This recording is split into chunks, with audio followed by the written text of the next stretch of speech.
జనకుడు చెప్పాడు, మీ వెంట వచ్చిన వాళ్ళని బట్టి మీ స్థితి మాకు అర్థమైంది. ఎవరిని పడితే వాళ్ళని వెంట తీసుకొచ్చేవాడు కాదు గాధినందనుడు. విశ్వామిత్రుడు వెంట వచ్చారు అంటే ఈ వచ్చిన వాళ్ళు మాకంటే గొప్పవాళ్ళు మా ఇంటికి వచ్చినప్పుడు వాళ్ళు ఉండేందుకు వేరే ఏర్పాటు ఉంది అని చెప్పాడు. అదే అందుకే జనకుడు అన్నారు. ఓ చక్కని అంతఃపురం ఇచ్చారు. సాయంత్రం అయింది, సంధ్యావందనం చేశారు రామచంద్రమూర్తి. మంచి వస్త్రాలు నగలు అన్నీ పెట్టాడు అక్కడ. విశ్వామిత్రుడు అన్నాడు, ఏమోయ్ రామా, కొత్త ప్రదేశానికి వచ్చాం, మరి ఎక్కువ దూరం పోకుండా కాస్త సైట్ సీయింగ్ ప్రోగ్రామ్ ఏదన్నా ఉంటే చేసి చూసుకో. ఆ రోజుల్లోనే ఉంది ఆ ప్రోగ్రాం. తమ్ముడితో వెళుతూ ఉంటే అదే సమయంలో సీతమ్మ వారు శ్రీరాముడు యొక్క ప్రథమ సమాగమ సందర్శనం కలిగిందండి ఆవిడకి. ఆవిడ పూలు కోసుకొని ఆ చెట్టు నుంచి వస్తుంటే, తమ్ముడితో రాముల వారు ఈ వైపు నుంచి వస్తుంటే, సీతమ్మ వారి చేతిలో ఉన్న పూల బుట్ట ఎడం చేతికి తీసుకునేటప్పుడు ఈ పూల బుట్ట చెట్టు మొదలకి తగిలి భళ్ళున పూలన్నీ ఎగిరి ఎదురుగా వస్తున్నటువంటి రామచంద్రమూర్తి పాదాల మీద వాలాయి. అదే అర్చన.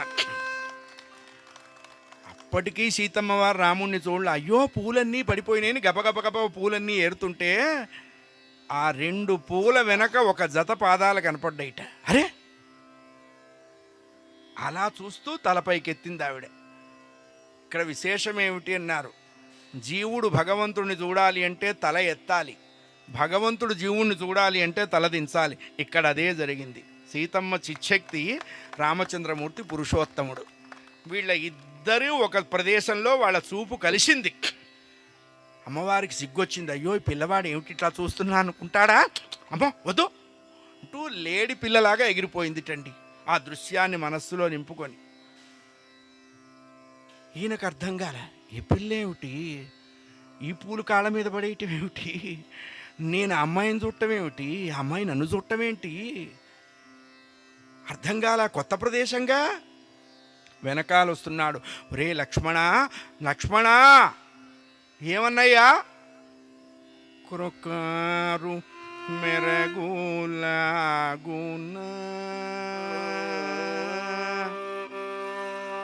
తళుక్కున మెరసే.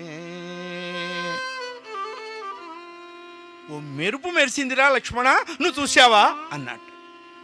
ఊరుకో అన్నయ్య, మెరుపులు ఉరుములు ఆకాశం నిర్మలంగా ఉంటుందని చెప్పి వాతావరణ శాఖ చెబుతుంటే మెరుపులు అంటావు. నువ్వు ఈ ఊళ్ళో నీళ్ళేదో కొంచెం కొత్త చేసినాయి నీకు అంటున్నాడు ఆ పిల్లవాడు. ఆ పిల్లవాడు చూడలా, ఈ పిల్లవాడు చూశాడు. చూడండి, ఈ పిల్లవాడు అబద్ధం చెప్పలేదు, ఆ పిల్లవాడు అబద్ధం చెప్పలేదు. అంత క్రిస్టల్ క్లియర్గా ఉన్నారు.